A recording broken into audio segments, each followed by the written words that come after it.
you're about to lose total control. You've been parenting this child that you've been hosting just like your other children. You've been experiencing the future family life that you're going to have, and then it just gets ripped away from you. And it's just ripped away, and it's your kid being taken away. Yeah.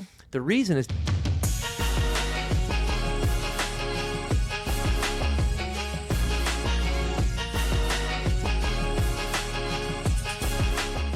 Hey, everybody. Welcome back to the B7 Better Together podcast today. Why? Because we're better together. Because we are better together. Today, we're talking about our adoption experience. We adopted an older child in 2018, and we're going to talk about how that all came about. Our hosting experience. We were foster parents before we adopted our child. We adopted out of birth order. There's a lot to uncover here. And so let's break this into two parts. I think that's a good idea. So in this episode, we're going to talk about our hosting experience, fostering our child. And then in the next episode, we're going to talk about the adoption experience and then a little bit of life after adoption. Awesome. So let's get into it. Let's do it. So as you know, we have 5 beautiful children. Whew. I gave birth So to many. 4 children in 5 years. And then when our youngest was 4, we adopted our oldest. Yep. So we have one adopted child. He's our oldest. Then we have our firstborn, and then the rest follow. So that's the makeup of our kid group. What is it? Our squad, our team. Yeah. And that's the order of acquisition. What is? It doesn't match ages. Right. Order of acquisition, Yeah. oldest came last. And that's not typical. And we're going to get into that in this episode, and I'm sure we'll touch on I'm that. straight up stealing that from my friend's brother. That terminology? Yeah, Jordan Berry's brother. I asked him how many kids he had and how old they were, and he was like, well, I'll give it to you in order of acquisition. Okay. And I was like, that's hilarious. Yes. Order of acquisition: Asher, Judah, Michaela, Jameis, Sebastian. Yep. So let's talk about that acquisition, particularly in regards to Sebastian. We're going to talk about our adoption story and our experience. And so Let's start at the very beginning. Let's go back to before we were married. sure. What was the process of talking about? Because it's something you both have to be on board with, right? Yeah. And so what was, like, maybe share what that was like, how that came about, where we were like, oh, we're aligned on this. Let's start with the beginning. Well, you and I met in the early O's. We were both very young, in our early to mid 20s. Our relationship progressed. It was fast and furious. We met. Furious, fast and passionate. In the best way. We met, we started dating. Like a week later, we got engaged. A few months after that, we got married less than a year to the day that we met. And that is the formula. Sure, that was our For formula. success. That is a formula. No, the formula. Okay, so we talked about everything under the sun on our very first date. Yeah. And I don't think that that's typical, but we did it. And in that conversation, we talked about adoption. Yeah. I've always had a desire to adopt a child. I actually had a very vivid reoccurring dream throughout my adolescence that I had an adoptive child, or I think they were an adopted child. That's what I'm putting together. But you have adoption in your family, in your extended family on both sides of your mom and your dad's side. And so that came up and we talked about it and we both agreed, yeah, that's definitely something that we would both be interested in, or a way that we would think that would make sense to grow our family. I think we were definitely open to it. I think we had no idea how to make that happen. None. But that wasn't important at that time. It was just Right. like, is We this were on something the we same would both page. consider? And we were like, yeah, this is something that we both felt was going to be a part of our life. Yep. So then fast forward a couple of years, we started trying to have babies and I experienced infertility issues. We went through some medicated assistance to get pregnant, went through some miscarriages. I had one miscarriage in particular that I was pretty far along. I was about 5 months along. That was super traumatic. And so the road to having a baby, to growing our family that way, was not an easy road for us. And then we did get pregnant and that pregnancy was sustained and we had Asher. He's our rainbow baby. So I had Asher and then we just decided it could be a really tough go again. And so let's just start trying right away. Because one of my siblings is really close to me in age and I liked that and wanted that for our kids. Yeah, and it took us about 3 years to successfully have Asher. And so we were like, well, could be another 3-year journey or maybe more. So like, let's just get on with it and have another, like, let's try it. Let's try again really quickly and try to have another one. Let's pull the goalie. Yeah. Pull the goalie. Make it happen. Well, we never put the goalie back in. And the first time we tried, surprise, surprise, it stuck and we had Judah. So they're about 15 months apart, 16 months apart. Something like that. So they're very close in age. And then we just kept the ball rolling. And then we had Michaela and then we had Jameson. So we had 4 kids in 5 years. So Each kid born in a different province or state. right. So that during that time, we didn't talk about adoption. Adoption was not a topic of conversation that was on the table. We barely had time to finish our coffee before it got cold or brush our hair or our teeth. We were just trying to survive during those years. And so adoption wasn't really a conversation that we were having. And then Well, I was just exhausted. And, Yeah. and I didn't feel like I was at So a was point I. where I could take on, I know, where I could take on another newborn, like Right. another baby. And that's how I pictured adoption was Yeah. babies. Yeah, I think we only thought that we would be having a baby adoption or Yeah. that we'd be pursuing adoption through having a baby. So it never really entered our thought or the realm of possibility that we could adopt an older child. Yeah. And so a couple years went by and then we're out of the baby stage, out of the toddler stage, and no more nap times, no more bottles, no more pack and plays, no more diapers. We had 3 in diapers at one point. And so once we were out of that, I think we had a little bit of like PTSD from that Well, I think stage. our youngest was like 3.5 and we're just like, we can't go back. But we both had that like feeling like that our family was not complete, right? And But so we can't go back to diapers and naps and all that stuff. We're just like, we finally got out of it. And also I had some pretty complicated pregnancies and Yeah. I ended up having an emergency C-section with Judah, our second born. And then I had 2 planned C-sections after that. And then with Jameis, our youngest, the doctor was like, I would not advise getting pregnant and having another birth. So it could be harmful to the baby and then as well as to me. So we just took all of that into account. We were like, what are our options? Like where are we going from here? So we found ourselves on a trip for your birthday, for your 40th birthday. The 2 of us went away. We went to Maui and we were there for 10, 11 days. 11 days. Yeah. And I think that we were totally blissed out and we forgot what it was like to be parents because towards the end of our trip, we were on social media. You were on a Facebook group like Orange County Buzz or whatever, one of those community groups, and you found a post about soccer. And we own a children's soccer company. And so someone was asking if there was a soccer company or organization out there that could donate soccer classes to orphans. And we do a lot of donation projects. That's something that we're totally into. And so we thought, right on, like we're going to do this and we're going to donate these soccer classes.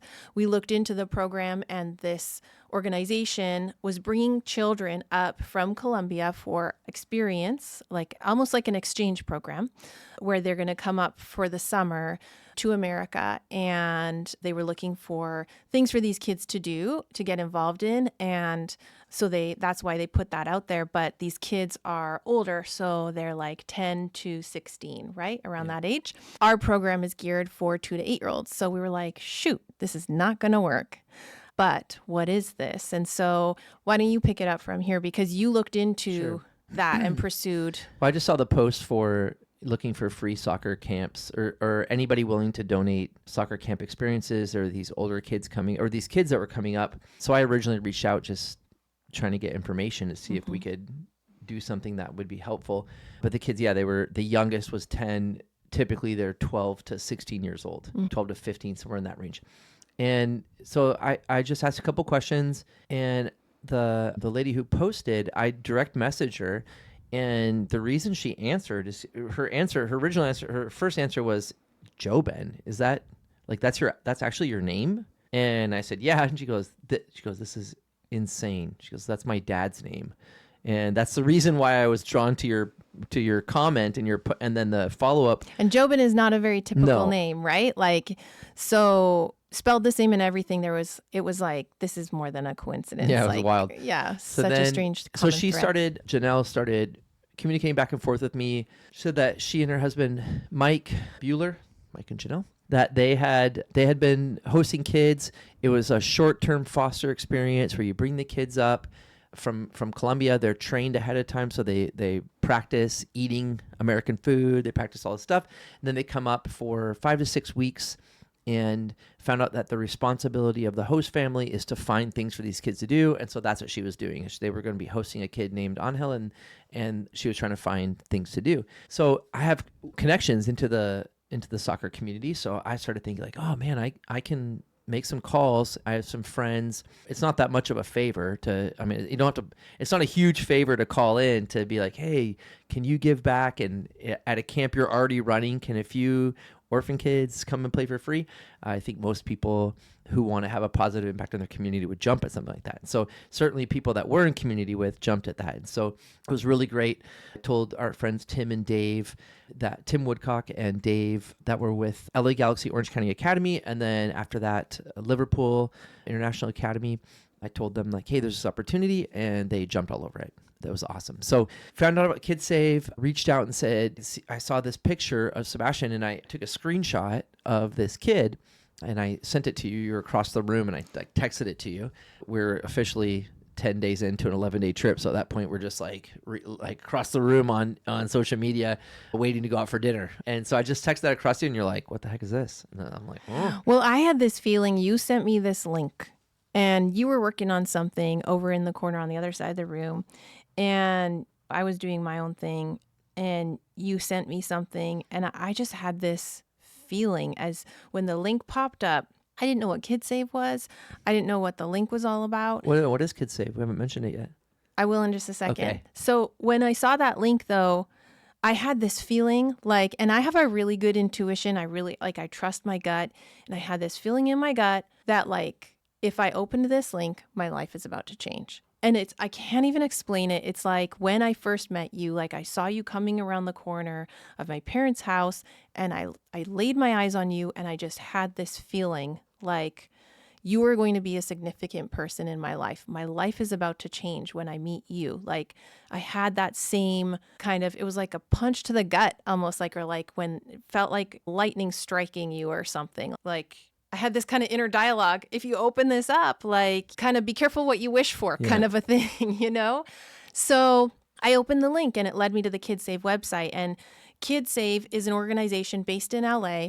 They bring older children up from Colombia for Miracles programs. So they do work in LA with children who are residents of LA County. They also work with international children, where they bring children up from Colombia in the winter and in the summer. So they have a winter's Miracles program and a summer Miracles program. The idea is that they bring these older children up who are in danger of aging out of the system. So in Colombia, I believe it's 15 years old. That's when it's like, in America, I think it's Colombia, it's younger, and you age out of the system, and then you're basically on your own. Age out after 15, so 16. Okay. So unless you have a younger sibling and you get an opportunity to be adopted with that sibling, then then it's a little bit older. Yeah. So these children are vetted. We talked to the woman who was involved on the Colombia side, who interviews all of these children, and they are true orphans. And it's because Colombia is a Hague Convention country. So they have a process that they go through to declare them adoptable. Right. That is, you have to follow specific steps in order to be a Hague Convention country. So some of the stories specifically coming out of like Chile, where there were kids that weren't actually orphans that were being put up for adoption, that doesn't happen in a Hague Convention country. Right. And so Colombia is a Hague Convention country. It means that the process costs a little bit more because there's a lot more people involved in the adoption process, but you have full confidence that it's not that the kid's been vetted, it's that the situation has been vetted, and they have verified that this is a child that needs an adoption in order to have opportunities that we would expect for kids. Right. They've jumped through every hoop. They've done every single thing that they can think of to reunify this child with their blood family, right? Biological family, yeah. So when I'm saying that they've been vetted, is that then after that, these children who are potential candidates for this program go through rigorous steps to ensure that they're ready for this, that they're ready to come up to the States for 5 weeks to be hosted by families in the States. So there are kind of pods all over the States. So there's in Southern California, in Texas, in New York, families who then host these children for 5 weeks. And either you're an I think advocate Chicago family. too. There's like a bunch of locations. So you're an advocate family or an adoptive family. And it has a very high success rate of these children becoming adopted at the end of all of this. And the idea is that even if you're an potential adoptive family, you're advocating for this child. And so these families host these children in their homes for 5 weeks. They just show them the time of their lives, give them a great summer vacation. And every weekend you bring them to these KidSave events. KidSave puts on events at a bowling alley, at a park, at a soccer game, at a concert, whatever. And you bring these kids to these events. They get to see their Colombian cousins, the other kids who are up here from KidSave, and then the other kids who are in the families that are hosting. It's a super fun time for all the kids. And then prospective adoptive families, people who are in those communities who are looking to adopt an older child can come to those events. And then it's a very low stakes, no pressure way to kind of matchmake, for them to get to know these Very children. interactive. Yeah. And then they get to see each other, hang out with each other, get to know each other, and maybe It form really a bond. brings them to life off the catalog page, Right. You're not just thumbing through profile pictures. Yeah. You're going out to an event and you actually get to experience interacting with that child in, Right. like you said, in a low pressure environment. So you're And just then bowling. Or social workers are coming up from Colombia with these kids, and then Chaperones. also these kids are being counseled on the people that they're meeting, and it's just a really safe, productive way to kind of connect these families and help these children find their forever families. And one of the ways they keep it lower pressure is there's no talk about adoption Right. at all. You're not allowed to say the words. You're not allowed to talk about it. You're not allowed to hint at it for many good reasons, which we will get into either in this episode or in part 2 of this. But really good reasons for it. But it just means that when they're here for a summer fun vacation program. And they're told a family has agreed to take them in and host them. And so, yes, we spoke with who was doing all the interviewing that specific year. She said she interviewed 700 kids and approved 50. Said that they're ready, where if a family wanted to adopt them, they would be ready and they would have a positive feeling towards it. Yep. And so it's a huge process. They're not picking based on any other criteria other than, is this child ready for this big step? And they all the social workers all have a background in psychology. They all have done tons and tons of academic learning, but then they have a ton of real world application learning where we talked to them, and you really want it for every child, but you're doing them a disservice if you're putting them in a position to meet a family that could be very interested in adopting them, and they're just mentally, emotionally, physically, they're just not ready yet. And so that was one of her jobs, high stress, and then supporting all of them when they're here, and then also supporting the families who are hosting, because most of these families don't speak any Spanish. And I don't think we've met any kids coming up over the years that we've been involved in supporting and showing up to events for KidSave. I don't think we've seen any kids that spoke any English at all. Right. And so if you don't speak any Spanish, that's not a problem. That's the situation that I would say 95% of the families who are hosting these kids are in. We were an anomaly. Yeah, we'll talk about that in a little bit. But so that's what KidSave is. It's a program that brings these kids up to America. They're hosted by these families. And most of the time, I forget what the percentages is, but there's a high percentage. It was like 85% of the adopted. time the kids, this was true when we did it 5 years ago, 6 years ago. I know the numbers have been updated, but back then, 85% of the kids who came up were adopted at some point through the program or through the experience. Half by families who hosted and half by families who were friends of the hosts and just met the children. Right. So sometimes they're adopted by the actual family that hosted them. They form a bond, they fall in love, they become adopted by that family. The other half of the time, they'll get adopted by a family that meets them at one of these events, a friend of the family, whatever. So we found out about KidSave, and we found a picture on the KidSave website of this little boy. And that's the link that you sent me. And I opened it and I saw my son's face. And I mean, when I saw him, like, it was an instant feeling that this is my kid. Like, there was no doubt in my mind that this was my kid. He looked like my kid, people do say he looks like me. I was going to say he's a handsome little guy. But he just even the way he was posing, our kids were doing these funny like poses, and the clothes he was wearing. One of our son's favorite color was green. He only wanted to eat off of a green plate. He only wanted green shoes. Everything had to be green. And Sebastian was wearing green. It was our kid. It was undeniable. And then his little bio, it was like his favorite colors, favorite sport, his favorite hobbies. It was as if our 4 biological children had written that bio. And he said he wanted 3 brothers and maybe 1 sister. Yeah, which we had. So it was just really wild. So that was an instantaneous kind of like just a moment of a realization for me, like that I will never forget, just that feeling of just being like, whoa, like this is my kid. So hold on. Is that music in our backyard or someone else's backyard? I don't hear anything. Okay. So you saw Sebastian's profile and you sent me a link from the KidSave website to his profile. I saw his profile, and then you and I guess in a matter of minutes, we were like, this is our kid. Yep. Fired off a message. We got to host him and we've got to adopt him. Like, that's it. And so that's not typical. We found out that most people don't start the adoption and the hosting process simultaneously.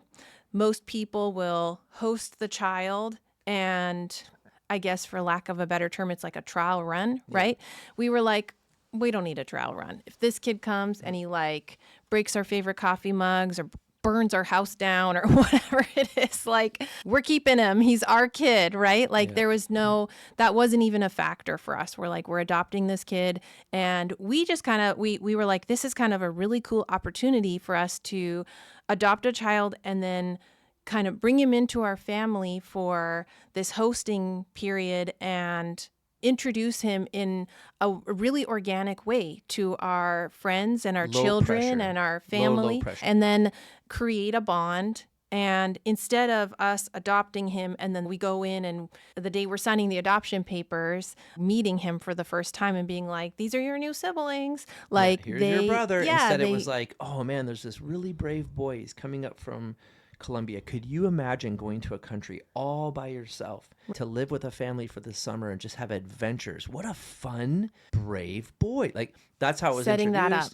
And then he came and there was no pressure on that experience of like, this is your sibling, you have to love him. Right. It wasn't like that. It was like, what a fun friend. Right. He's just here to play. And at the time he was 11 and our biological children were 4, 5, 7, and 8. And so introducing these small children, like young kids, to each other in that way was just really, it was super beneficial for us. And so we found Sebastian, and then actually we found him that evening and we talked about KidSave, and then we were like, well, let's just take a look at the other kids like who are coming up. And we clicked on a link, but it was broken and it reverted us back to Sebastian. And we were like, that's it. We don't need another sign. We don't know. We need no more confirmation. Like, totally validated that this was our kid. And so we decided to move forward. The next day, or maybe even that evening, you emailed KidSave and you were like, how do I start this process? Janelle, and got more information. Okay. Then I reached out to KidSave and said, hey, we really want to host this summer, specifically this child this summer. Yeah. And their response was like, oh, no, I'm so sorry. The cutoff was 2 months ago. Right. There's just simply not enough time to get all the paperwork This was in. April. This is the end of April. Yeah, and cutoff for hosting for the summer is January to get all your paperwork in and everything, right? So I think it might have been February, but it was months. We were late. We were too late. Yeah. And so they said that it was impossible. And when you tell an entrepreneur that something's impossible, that usually is one of the most motivating things you can say. That's fuel to the fire, baby. Yeah. So he was placed with a family in Washington, D.C. Right. So I reached out and I said 2 things. I said, first, can you tell me about the family that's already hosting him? They said we couldn't host him because he's already spoken for. So I said, well, I read that some families are are adopting families, and some are hosting families that are seeking to find a family for this child.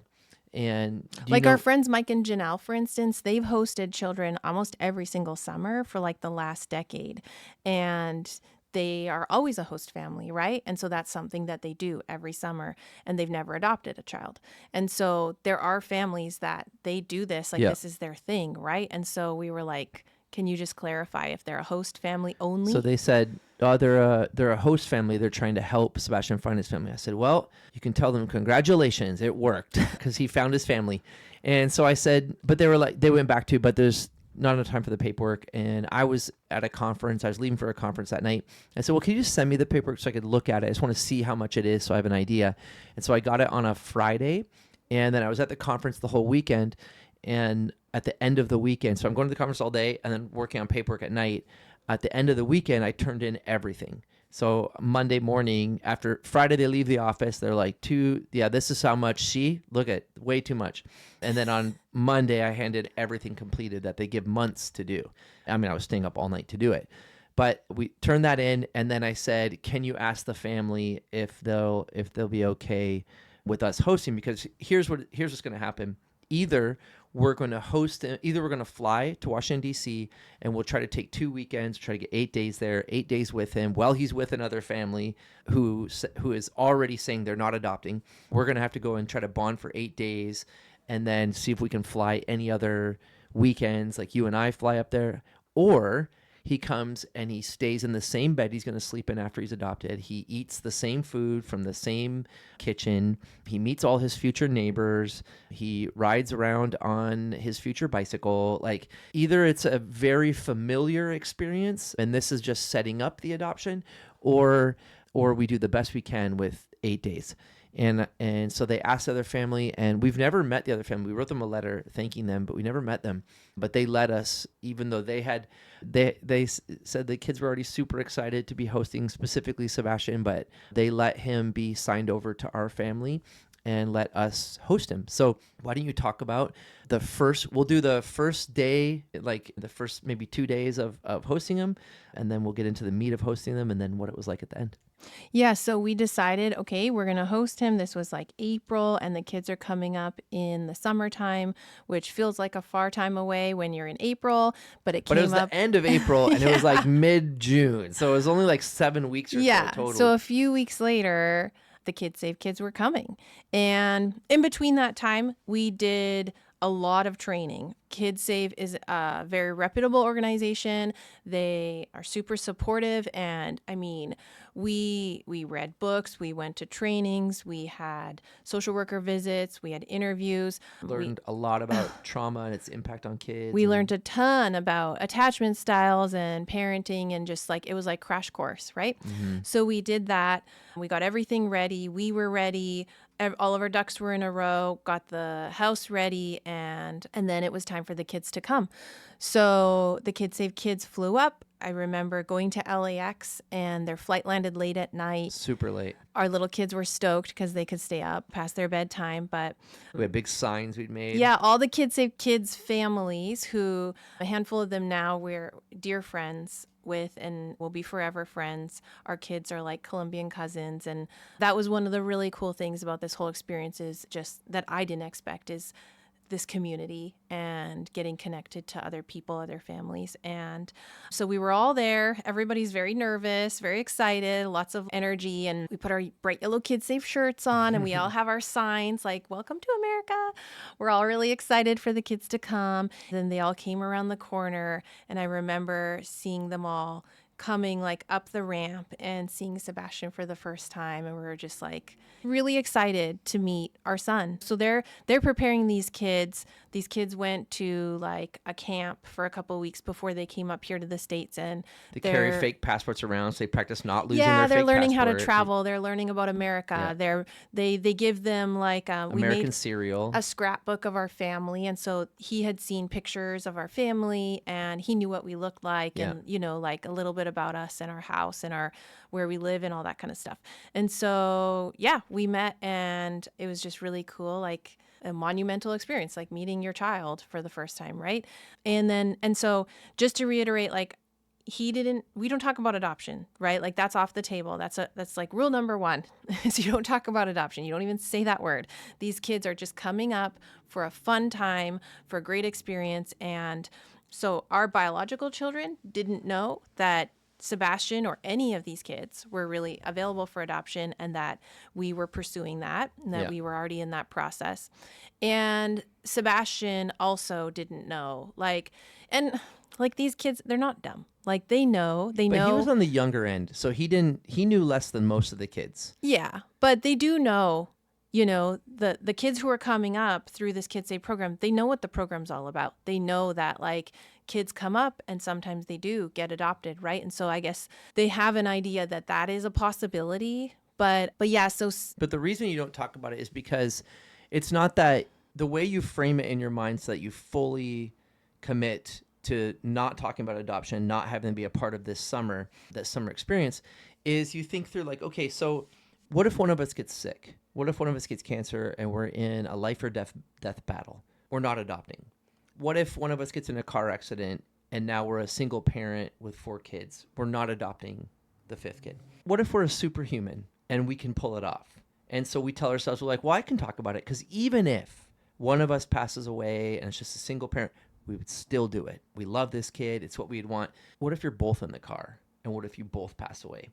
And now there's 4 new orphans looking for parents. And now there's a kid who was brought up for the summer, was told all summer that we're going to adopt you, and then we just never go for him. We just never come and get him. So he would leave the experience believing he's being adopted, but then something happens to us, a tragic car accident, we both pass away, and he just never gets what he was promised, right? That is an unfair additional trauma to add to a kid. So we said just because we don't actually control when we die, when our life ends, or anything that or happens, anything like that really, happens health-wise, we don't control it. those are circumstances that, like, how likely is that to happen? Probably not likely, but there are many, many things that come to play in disruption of adoption. But even right? even if you have to go that far, it's worth it to mentally get to that place and be like, okay, that's a reason not to. Absolutely. That's a reason not to risk layering on trauma by promising that he's going to join our family and Right. then he doesn't. Sometimes it's as simple as you change your mind because you get a more realistic understanding of what it's like having an additional kid. Sure. Sometimes you don't believe that you actually can. Maybe you mentally kind of brushed over the hard parts and you were just focused on the maybe easy, it's not the simple right parts. fit. Or maybe it's not the right fit. Maybe you host and you do all the right things, help them meet a family, and maybe you realize through the process that you're not the right family for that kid. It still adds trauma in if you've told them that you're going to adopt them. And some people do that, even though they're told not to. We didn't. Right. And so it took everything it was inside really of us hard to not to not tell do them. that, because you want to comfort your child, right? Yeah. Like this is our kid. And so right from the jump, we're like, you go into like mama bear, papa bear mode, and you want to be like, I'm coming for you. I'm coming back for you. You're going to be with me forever. You want them to feel safe and secure, and you just can't provide that for them in that moment. But knowing that it's for the greater good makes it a little bit easier. So we did all the studying and then we ignored some of the important stuff on day 1. Right. So here he is. All the KidSave kids come and they're here for 5 weeks. And so day 1, it's summer vacation. We all get up and we had all this training. They told us all the things to do and not to do. And we just decided to do our own thing in some regard. And they told us specifically, like, these kids are not used to American food. They're used to Colombian food, which I know Colombian is a Latin country, but like they don't like spicy food. Typically, like their food is they're salty, but it's not necessarily spicy. And it's different. It's a different country. It's cooked differently. Well, we were like, let's take him to experience America, and we'll go straight to Chick-fil-A because that's the American experience. Yeah, that's the good, healthy fast food. Right. They're warning it's fast food, but they definitely meant different fast food, right. not Chick-fil-A. Yeah. So we took him there, and then I was like, oh, let's see what types of things he likes. So we got all the sauces, and we had him dip in the sauce and taste if he liked it. And he got through about 3 and then said he had to go to the bathroom. And so I like walked him over. It was a group bathroom. Like it wasn't like a single person bathroom. So I opened the door. He goes back in there, goes straight back in and just starts throwing up. And so I come back out. I'm like, you remember all the books we read about how we weren't supposed to feed him the greasy food, the American fast food? Because he's going to throw up. Well, he's in there throwing up right now. And so he comes back out. He was like all like sheepish. And what he didn't realize is that we're the ones that should have been sheepish. Right. But he was like, I'm sorry. I go, oh my gosh, you're fine. I think you're fine. But after that, we quickly started following all the rules as best we could. We're like, oh, there's a reason we went through all that training. Maybe we shouldn't wing it. Maybe we should use what we've learned. That first week or so, I remember I came back home and he waited for me to come home. And he's at the door and he was like, Senor, he only spoke Spanish, but he's like, Senor, does the little one know that I don't speak any English? And I started laughing. I was like, yeah, and he does not care. And I said, actually, you're going to learn most of your English from the little one. He's going to talk nonstop to you and just smile and laugh, and that's just how he's going to play. And so he's like, okay. I said, so just play. He doesn't care that you can't understand him or answer back. He's just talking because he's telling you stories, and he just wants to play.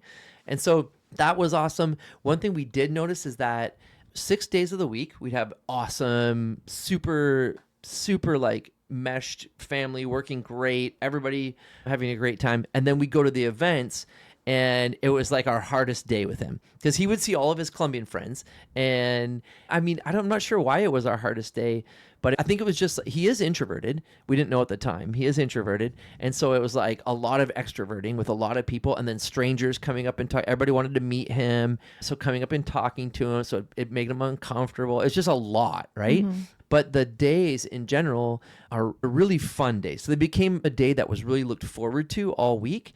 But then I think the hard part too is kind of like he would see all of his Colombian friends who he could finally talk to and communicate with other kids. And he would leave the kids he'd been playing with all week, our kids, our 4 biological ones, and he would go play with all the other kids, right? And our kids were like, because they were wanting to be included, right? Mm-hmm. But he couldn't speak the same language. And so he would naturally tend to hang out with those other kids, which was super understandable. But it became like, oh man, now we got to go through this every Saturday. We got to go to this event, drive in the car for an hour to get there sometimes. 2 of the 5 would generally be car sick by the time we got there. And then we would just deal with our biological kids' emotions because their like new bestie was off playing with his other besties. And so there's a lot of stuff to manage there as far as making sure that the kids that are hosting have realistic expectations about those events, but also about the whole experience. And so then as our time starts to wind down, we know that it's not forever, right? Mm-hmm. You're ending this experience and it starts to become stressful. And maybe it's just underlying stress where you're not just like stressed out walking around, but there's something in there that is starting to stress you out. And it's because you're about to lose total control. You've been parenting this child that you've been hosting just like your other children. You've been experiencing the future family life that you're going to have, and then it just gets ripped away from you. And it's just ripped away, and it's your kid being taken away. Yeah. The reason is because they're only here on a short-term visitor visa, mm-hmm. and so they have to go back to their country. They also have to finalize the adoption in country, and so there's no way around it. They have to go back. Because of the hosting experience and the rules and the things that we agreed to, we couldn't tell him when he was leaving mm-hmm. that he was going to be coming back. And so for him, he thought, this is it. Yeah. Like it ended. And shoot, I didn't make a good enough impression. I got hosted by a family that had too many kids already. They wouldn't bring in another one. Now they're sending me back. I got a taste of what I've always wanted. And now it's being ripped away. And so it's a super emotional experience for the kids. For everybody. Yeah. For the kids that are leaving, they're excited to see each other. So there's this weird combating emotion going on where mm-hmm. they're super sad about leaving, but they're also super excited to see their Colombian friends and then to go back to their communities. Right, to their home country. To their home country and to tell the story of this amazing adventure mm-hmm. they had, right? That mm-hmm. nobody's going to even believe or right. like they're going to have so many stories to tell. And they're going to be like the focal point, the center of attention. They're all excited. They're going back, right?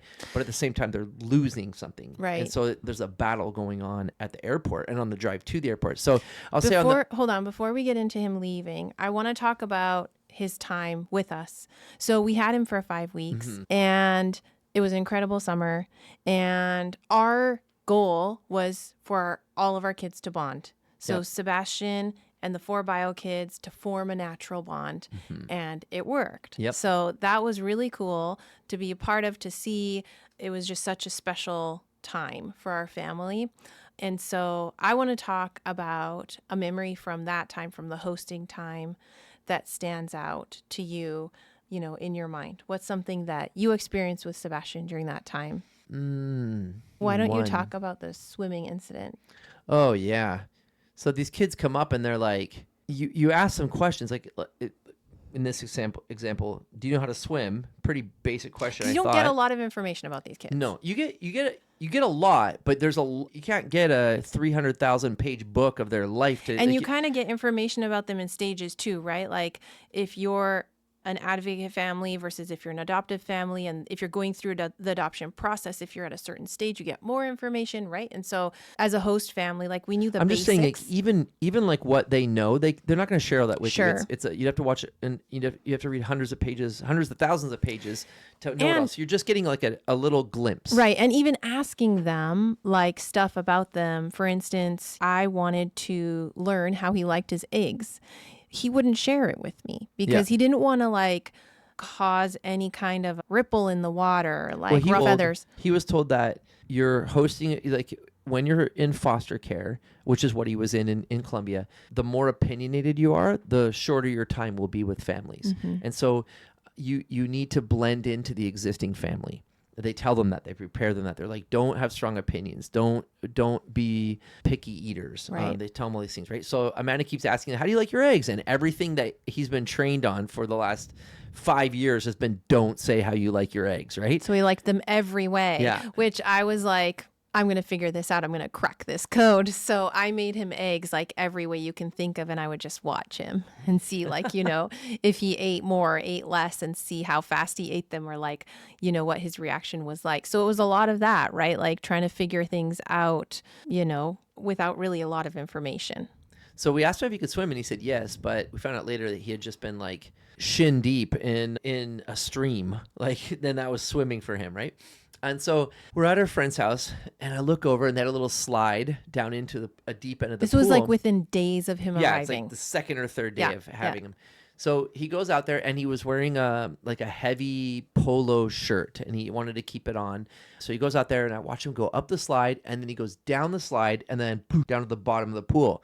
And I'm looking at him at the bottom of the pool. I'm sitting with the parents of the families that are hosting kids, and we're all kind of sitting, and I'm watching, and I'm like, I just am talking out loud, kind of like, he said he could swim. We're just looking up at the bottom of the pool, and I look at him, he's like this, at the bottom of the pool, looking up, just not moving, kind of like this. And I'm like, he said he could swim. He's definitely not swimming. I don't think he can swim. And I'm looking at the guys, and everybody's looking, and they're like, I don't think he can swim either. And just sit at the bottom, right? So I like jump up, kick my shoes off, throw my phone, dive in, and then I grab him, and I hold him up over my head, because it's like 10, 12 feet deep. So I hold him over my head. Maybe it's 10 feet deep. Hold him over my head, have his head out of the water. And then I walk out of the pool. I get to the side. I walk over to the side of the pool. He hangs on to the side. And because I couldn't like pull him up and swim with him. He was heavy. And so I carry him out of the pool. And then he gets up on the side of the pool, and then I come out of the pool, and he turns, looks at me, he just looks at me, goes, "Gracias, señor." And then he like shakes it off, and then climbs out of the pool. And then I'm like, get out of the pool. And now I'm soaking wet. I wasn't wearing bathing suit. I was soaking wet. I go back and sit. I think I was in long pants. I go back and sit down with the other dads and stuff. I'm like, well, that was an experience. And then one of them's like, your kid. Look over. He's going back up the slide again to go down again. I'm like, no. Like, we need a little bit of self-preservation here. I can't be responsible for picking him off the bottom of swimming pools all the time. So I like, no chance. I'm like, Sebastian, no chance. Bring it on. I'm like, you can't swim. Like, until you can swim, you can't go in the deep end of the pool. You can go into the hot tub. You can go sit in the shallow end, but you can't go in the deep end. And you can only be in a pool if someone's watching you. He's like, okay. So I think like right off the bat, we were like, number one priority when he comes home forever, we need to get him swimming lessons. Yep. Number two, we got to go to Target right now and get him a rash guard because he didn't even know what a rash guard was. He's didn't wearing own like one. super heavy shirts. Yeah, which did not make matters any better. No. So then towards the end of the summer, we're at the pool. We're at another pool party, and we're all kind of laughing and stuff because I'm like, oh, I remember when Remember when Sebastian went to the bottom of the pool and just sat there like this, waiting for me to come get him. We're all kind of laughing, and then I'm always watching him. Whenever we're near a pool, whenever near anything, I was watching all the time. So I'm like, this kid just jumped into a pool without knowing how to swim. Like I'm the one. I've got to be the self-preservation switch in his head, and so I'm watching him, and there's a bunch of girls there, and the girls went to go swim across the width of the pool, and I see him like push off the side of the pool and then just like swim, and he just slowly goes down underwater again. I'm like, what the heck? Jump in again, grab him, pull inside the pool. I'm like, what are you doing? He's like, oh, I just thought if I was close to the edge and if I pushed off, I could get all the way. I'm like, oh my gosh, man. So I had to watch him all the time. Yeah. He definitely came with a high level of confidence. Totally. And definitely with a desire to try new things, which was Absolutely. awesome. But also it meant it was a little hard to keep him alive for the summer. Yeah. It was interesting though, that experience the second time when we had this like near drowning experience. Our kids were really shooken up. I don't know if they were even around I don't think that they were part of the first experience when he went down the slide and you jumped in and got him.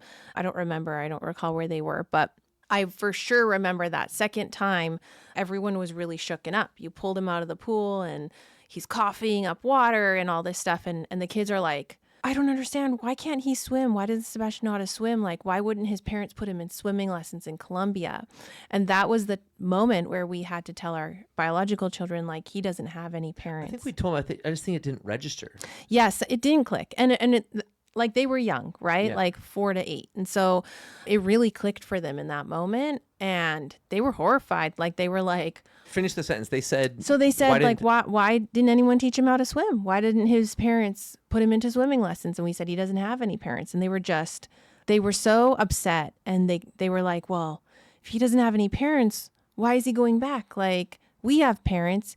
It's you guys, and you guys should be his parents. And, we have a bed for him, and he's been sleeping in the bed all a home summer. for It's him. his Yeah. bed. And Yeah. so that was, for me, it was a really cool moment where I was like, it worked. Like it was that defining moment where I realized, our biological kids, something clicked. They were bonded, and it was undeniable. Took a near-death experience to have a full bonding moment. Everybody all summer told us, like, right from the jump, right out of the gate, that those kids seemed like they had been siblings forever. Like they just clicked right away. And so, everybody saw it, including us. But it was just such a validating moment, like where the bond between them was just so strong and so evident. And so that, even though it was not a fun situation to be in with the pool and everything, but like it just really showed me their love for each other and their bond.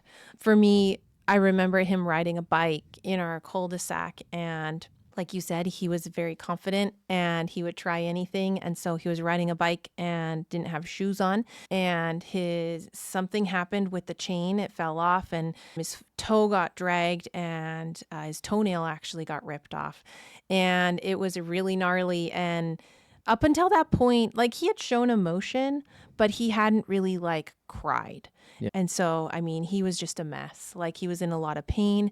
And I remember you scooped him up and we were helping him, bandaging him up, and you brought him over to me, and I just took him in my arms and I hugged him, and just like, it was this moment where he needed us. And it just felt like for me that it was like, I had this chance to like really nurture him and show him a mother's love. And that was a really special moment for me, just being able to have that bonding experience with him. So we had a lot of fun moments throughout the summer too. There weren't just bike accidents and near drowning experiences. We went to farmers markets and beaches, and he had a dream of riding a horse. We took him horseback riding, and, we did a lot of fun stuff, and it was kind of a whirlwind. And then it all came to an end. We had to send him back to Colombia, and it was brutal. Like I don't think I've ever experienced that type of like grief, really, like losing your child. Like this was this is our son. And so to have him be a part of our family and then just have that ripped away from us was really hard. It was harder than I think that I even expected it to be. So why don't you talk about our experience at the airport? Okay. Well, on the way to the airport, you wore super oversized Hollywood sunglasses so no one could see your emotions. I remember we were driving and I said something to him. I said, Sebastian, do you believe that a really brave man can cry in front of other people if he's brave enough? Do you think a brave man can do it and not be embarrassed? And he said, yeah, I think a brave man can cry in front of other people without being embarrassed. And I said, I think so too. And I said, I think a brave boy can also cry in front of people and not be embarrassed by it. And I said, one thing I've gotten to know about you over this summer together is that you're a really brave boy. And so if we get to the airport and you feel sad, you feel emotions, you feel like crying, don't be afraid to cry. It's okay. Because if a brave man can cry, so can a brave boy. And we already know that you're a brave boy. And so that kind of, I barely got that out. I was trying not to cry while I was saying it. I was just trying to put him in a position where, when he felt the emotions, he didn't feel like he had to hide them. He could fully experience them, and it was a hard thing. He was allowed to experience it as being hard. Mm-hmm. And so we drive to the airport to LAX. It was like an hour ride where the whole ride you're pretending you're not driving to the airport to send him away. And then we get there, and he's super excited to see all his friends, his Colombian friends. He's looking forward to it. But there was one moment where the older two biological kids, Asher and Judah, they told me to translate for them, and so they were really annoyed. They were upset that we were sending him away. They kept coming back to me like, don't you understand? Like what you already touched on, they said earlier. Don't you understand that he needs parents and we have parents here? And he needs a bed and a room and we have a bed. We have 2 bunk beds and there's 3 of us. So he's the 4th. Why are you sending him back? And it just didn't make sense to them. And so they turned to him and they had me translate for them. They said, Sebastian, when we are old, they just said when we are old, 18 was old to them. When we are old, we will come to Colombia and we will find you. And so they just they wanted him to know that he was a part of their life forever, and that if these ridiculous parents didn't understand the assignment and we were sending him back, they were going to come get him. And so it was not going to end here, that he was their friend, right? And the day before we left, I had everybody write him letters and stuff, and each one of them in a different way said in their letter, you feel like a brother. And I can't believe you're leaving. I'm going to miss you so much. You're like an older brother to me. You feel like you're a part of our family. All this stuff they each wrote, and I still have copies of it, but they each wrote him these letters that I then I put the original handwriting and then I put the translation below it so you can understand. And so each one of them had gotten to the place where they were like, okay, this isn't a friend that came and stayed. This is my brother.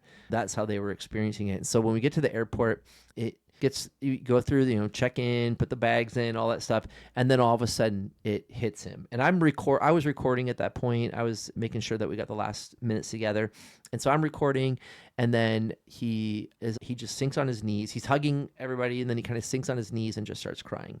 And then everybody rallied around him and started hugging him and holding him. And then I remember you got down there and just started talking to him really quietly. What were you saying when you were? Yeah, I saw him kind of collapse to the ground and just put his hands in his face or over his face, and he started crying, and I just grabbed onto him, and I got on my knees on the ground with him, and I grabbed his shoulders and I said, look at me. You are always going to be part of our lives. We are always going to be connected. We are going to see each other again. I was trying to reassure him as much as I could without saying I am your mom. I am coming to get you. You are my son. I wanted to say all those things, but I was just saying it as carefully as I could without saying it, Yeah. just reassuring him that we loved him and we cared for him. And this is not where it ends. Right. And so, yeah, it was just such an emotional, dramatic moment. And then we had to say goodbye. He had to go up that escalator and we couldn't go. And then we saw them all go up and we're waving, and then he goes around the corner and he's gone. And it just It was so brutal. It was just such a horrible feeling. After that moment on the floor, he did kind of like collect himself and he, he left in good spirits, but then we were told by the social workers let's who were end with that. them, Like, because we're going to break this into 2 episodes, right? So we're going Right. to do the hosting and then the adopting one. So as he was leaving, we got a message from his chaperone that said, like, man, they're dragging him to the airplane. Like, they were saying to us, he is your kid. And he is doing everything he can to stay in Southern California. They said he was grabbing the chairs through the airport and the rest areas, the seating areas. He was grabbing the chairs. He like spread eagled when they tried to get him on the plane, and he was trying to keep from getting pulled on the plane. And then he was grabbing the seats of the airplane on the way down the aisle. They were dragging him down the aisle. And so it's really hard to hear that, but also really encouraging to know that he really did want to stay, right? It was he reciprocated, that we were all feeling the same way. The hard part was we couldn't tell him we were feeling the same way, right? Because he would have been like, well, if you feel the same way, why are you sending me away? Right. So the hosting experience ends with him being like dragged away from us. And he went up around the corner, and then they dragged him the rest of the way, and he was just fighting it. And so that part ended in a really rough spot, but we were told, and we'll end with this, we were told that we could call him in 1 week. And so when he got back, he would have like 5-6 days, and then at the next weekend we could call him and we could interact with him again. And that did not happen. Cliffhanger. Ugh, it sucked. All right. So let's wrap up here, and then we are going to continue on to part 2 of our adoption experience, and we'll get into the adoption part. Awesome. We should share in the next episode, we should share the adoption video so they can see the video that went viral. Absolutely. All right. Love you. Love you too.